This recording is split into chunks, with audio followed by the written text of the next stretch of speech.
Welcome to your Cyber Tips Explainer, where we make everyday people understand the cyber world around us. So how does one unlocked door lead to a disaster that costs billions?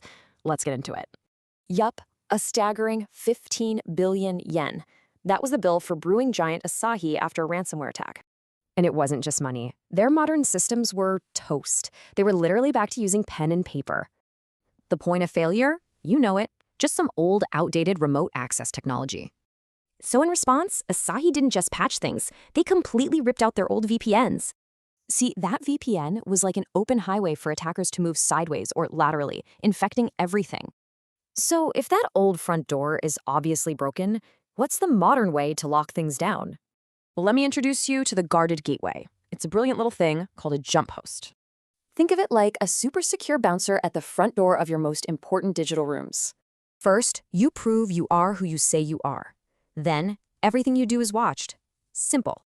The benefits are huge. A way smaller target for hackers, and you see everything. It's key for zero trust security. So yeah, this isn't just about another tool. It's a whole new security mindset. It really gets you thinking, right? Who is actually watching your network's front door? Because the lesson from Asahi is crystal clear. Leaving that digital door unguarded can be catastrophic. Binge on our playlist on a watch marathon to become a cybersecurity expert. Subscribe to this channel, like and share this video with someone you deeply care about to have a foolproof cyber defense.